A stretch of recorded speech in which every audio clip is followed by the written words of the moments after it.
Feche os olhos e comece a respirar pelo nariz e soltar pela boca. Isso. A cada respiração, você vai sentindo o seu corpo relaxar. E uma sensação diferente de tudo que você já sentiu.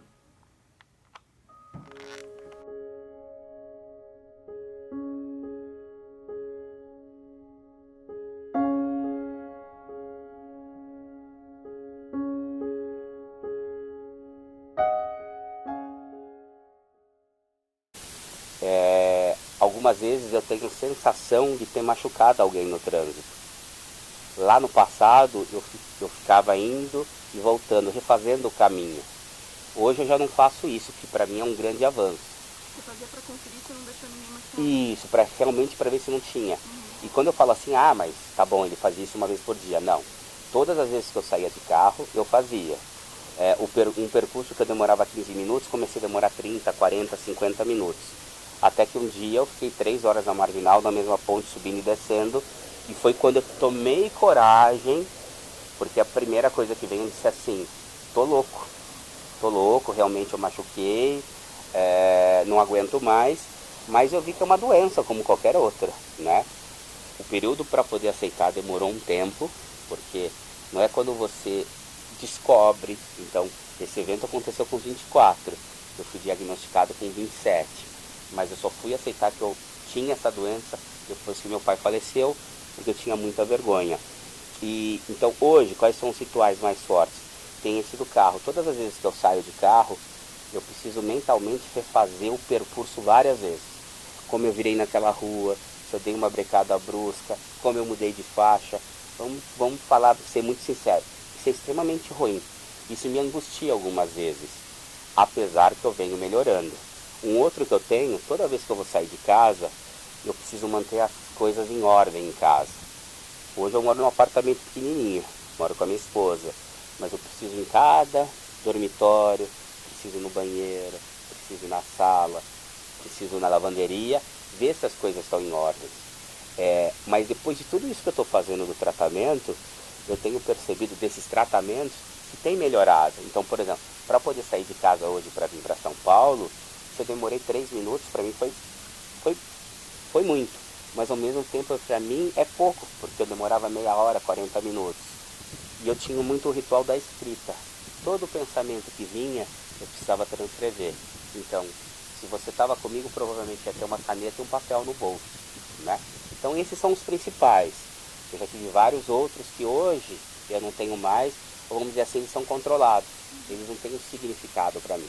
Quando eu era bem pequenininho, eu nem tenho essa lembrança direito na minha cabeça, mas quando eu era bem pequeno, eu fui atacado por um cachorro, assim, eu tava passando perto da... Assim, eu tava andando no meu bairro lá de onde eu moro, no Jaçanã, e tinha tipo, assim, eram casas com grade, assim, e aí um cachorro avançou em cima de mim através da grade. Tipo, eu tava andando de boas, uma criança feliz.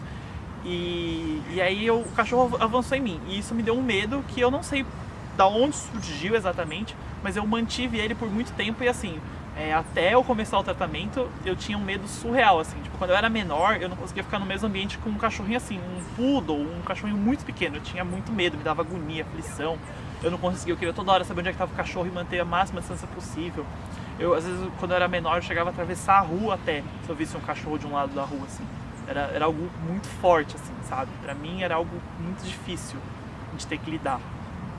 E aí, enfim, assim, eu sempre quis resolver esse problema, porque é um pouco ridículo, assim. Quando você é criança, tudo bem, você fala, uma criança, mas depois você cresce, você tem, tipo, chega uma hora que você tem, sei lá, 18 anos, 20, 19, 20, você tem medo de cachorro ainda, sabe? Que assim, cachorro tem todos os centímetros de São Paulo e do Brasil.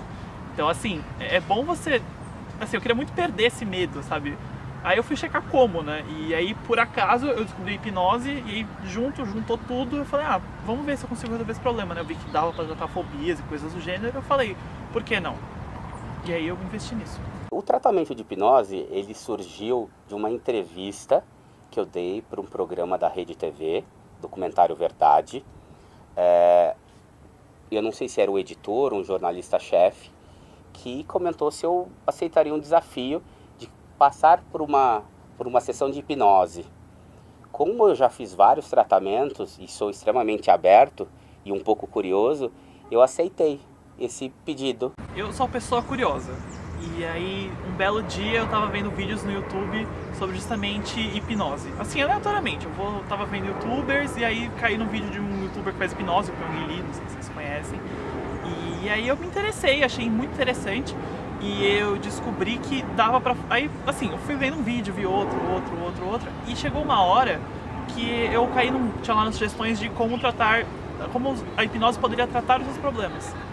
E foi nesse momento que eu olhei e falei, por que não? E eu fui, mas só que assim, eu sou um pouco receoso, então eu fui checar, eu fui ler se dava, se tinha resultado, como é que era.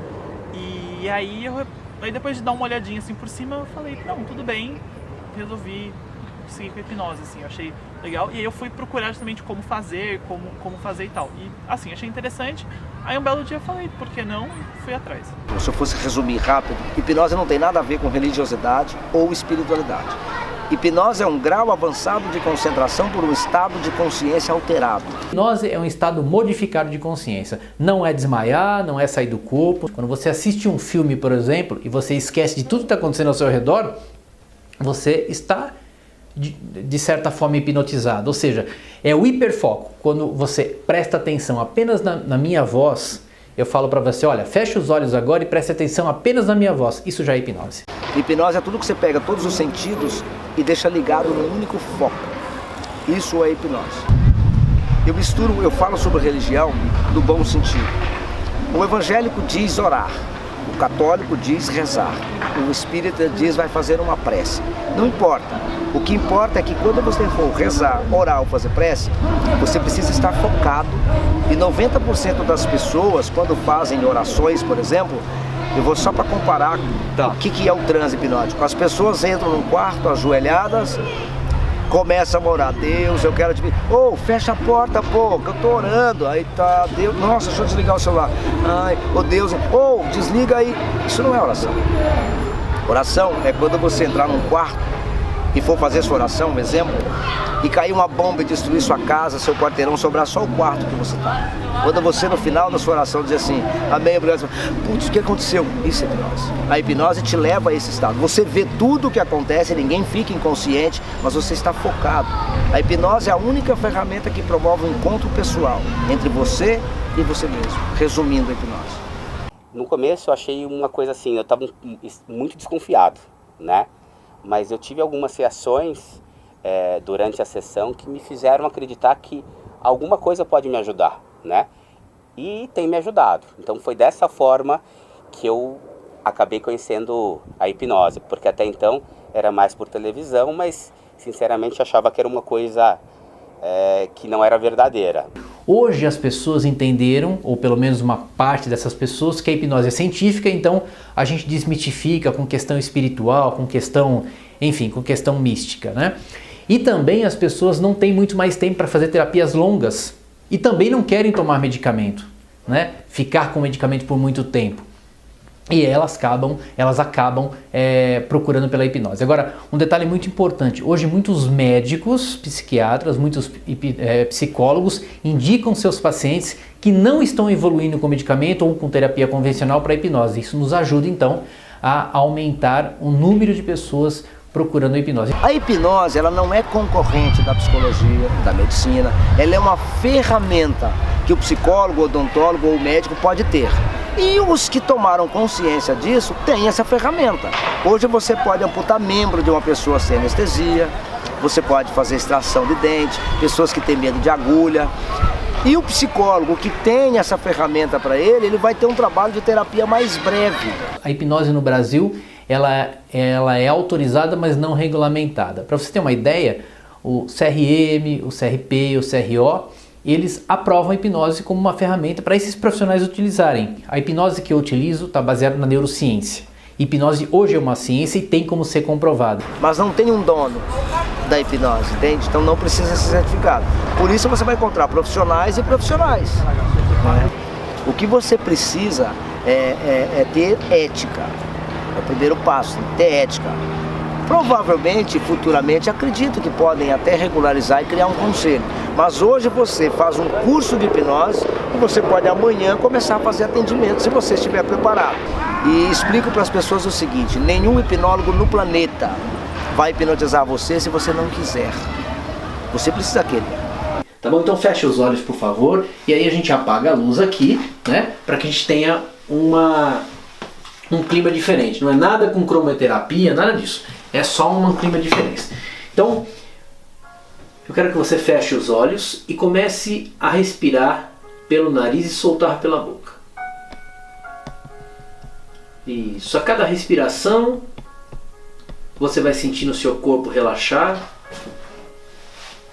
E uma sensação diferente de tudo que você já sentiu. Nós vamos agora aprofundar mais ainda esse estado de relaxamento para entrarmos num estado hipnótico ainda mais aprofundado. E eu vou fazer uma contagem de 1 a 5, sendo que o 5 é um estado muito, muito, muito profundo. Número 1, aprofundando. Número 2, ainda mais profundo. Número 3, nas profundezas do seu inconsciente. Número 4, agora falo apenas com o seu inconsciente. Número 5, totalmente relaxado, aprofundado e pronto para resolver problemas e para buscar todos os recursos que estão aí, dentro de você. Totalmente relaxado, totalmente relaxado, totalmente relaxado. Vamos aprofundar. No meu 3, totalmente relaxado. 1, 2, 3, totalmente relaxado, totalmente relaxado, totalmente relaxado. Isso, totalmente relaxado. E aí, o Gabriel vai aproveitar um pouquinho mais agora e eu vou explicar para vocês que daqui para frente, nós então vamos conversar apenas com o inconsciente e buscando os problemas, que seriam depressão, ansiedade, pânico, medo, melhoria de performance, enfim, dependendo da queixa do paciente. Neste momento, ele estaria pronto para entrar então em tratamento. Bom, nós vamos partir do princípio que nós temos um problema emocional, que são esses problemas que eu citei. Bem, esse problema emocional, ele tem uma causa. Se você vai fazer uma terapia convencional, e aliás todo mundo tem que procurar um médico de confiança, um psicólogo de confiança, eu não estou falando que não deve, mas algumas coisas com medicamento não resolve, outras coisas com terapia normal não resolve. O grande problema é a causa. E a causa está onde? Na mente inconsciente. Essa mente inconsciente é que rege 95% das nossas atitudes. Você é o que é hoje porque você foi criada de uma maneira, foi instruída de uma maneira e o inconsciente leva isso como uma verdade e vai te conduzindo. Só que os problemas emocionais têm essa causa e essa causa está na mente inconsciente. E aí sim, a hipnose de uma maneira rápida vai ao inconsciente e faz a diferença. Essa técnica eu chamo de troca de cena. Por quê? Se você viveu um momento ruim lá atrás, que às vezes você nem sabia, e eu ativei a sua memória inconsciente e extraí, eu tenho que trocar essa cena, usando os mesmos elementos do que aconteceu, mas o ponto principal do trauma, por exemplo, eu faço a troca de cena. E aí quem tinha medo de cachorro, quem tinha medo de gato, quem tinha fobias também desses animais, agora essa situação está representada de uma outra maneira. Então o que era não é mais. Então as pessoas se libertam. Basicamente a técnica faz uma troca de cena, ou seja, transforma o que era ruim em algo bom. E a visão daquilo muda e a pessoa se liberta. Quando você acha o gatilho, a gente chama de gatilho, o que o seu chefe falou para você foi o gatilho que disparou aquilo que o seu pai tinha falado lá atrás. Então, quando você acha o gatilho, você precisa ir lá na causa. Por isso a gente regride até o ventre da mãe, terapeuticamente falando, é o ideal de se regredir para tratar algo que a pessoa tem. Porque o gatilho não é a causa. Então você tem que ir lá na causa e ressignificar. Muitos falam reprogramar, mas o correto é ressignificar, é dar outro sentido na sua vida. E isso, ela é que vai mudar a vida dela. Então o hipnólogo, ele é só vamos dizer que ele guia a ferramenta que ele tem para que a pessoa encontre a causa, para que a pessoa se limpe, para que a pessoa se ressignifique. É mais ou menos assim. Nós temos o sistema límbico que rege as emoções. Quando nós fazemos a hipnose, nós ativamos muitas coisas no sistema límbico, segundo a neurociência. E aí, obviamente, a mente inconsciente está ligada a isso.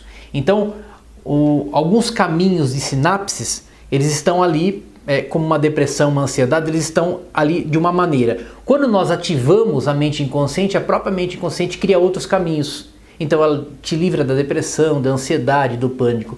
Por quê? A hipnose é algo emocional que trata da mente inconsciente, mas também ativa o cérebro. E as reações que eu tive, eu me lembro de todas as reações, se você me perguntar. Teve uma hora que eu abri a boca, eu mexi os braços, principalmente a perna, eu encostei no peito, mas a região que mais mexe, que eu mais sinto, é o abdômen. É uma contração muito grande. E hoje eu senti uma vontade, é como se alguma coisa eu quisesse colocar pela boca para fora. Uma sensação de um vômito, sabe? A sensação é muito forte.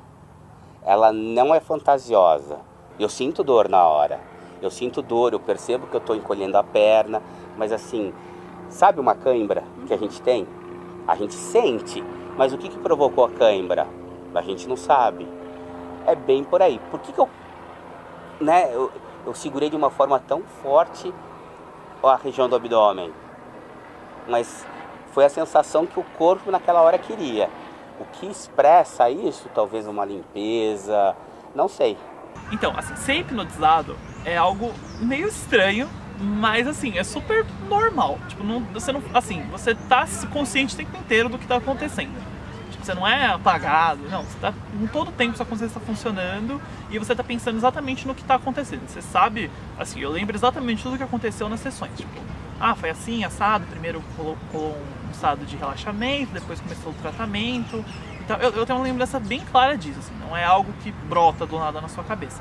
Melhor coisa do mundo é o transplante. 5 minutos equivale a umas 6 horas, 8 horas de sono. Com essa de hoje é a terceira. Tá. E tem mais 3 ainda, né? Então, se na primeira, que foi a demonstração, na segunda e na terceira que vocês presenciaram hoje, então nenhum tipo de reação que eu estou tendo, eu não estou fantasiando ou inventando. É uma reação que o inconsciente teve sobre o meu corpo. E eu acho assim, que se pode melhorar, eu fico muito assim, com essa esperança de sair melhor depois de cada sessão que eu venho. Eu comecei a perceber isso justamente nesses encontros em família e também andando na rua, porque tem muito cachorro de rua abandonado por aí. Enfim, eu tava saindo do metrô e aí de repente eu vi um cachorro e eu percebi que, dane-se, não fazia a menor diferença. Sabe, foi aí que eu falei, nossa gente, isso realmente dá certo.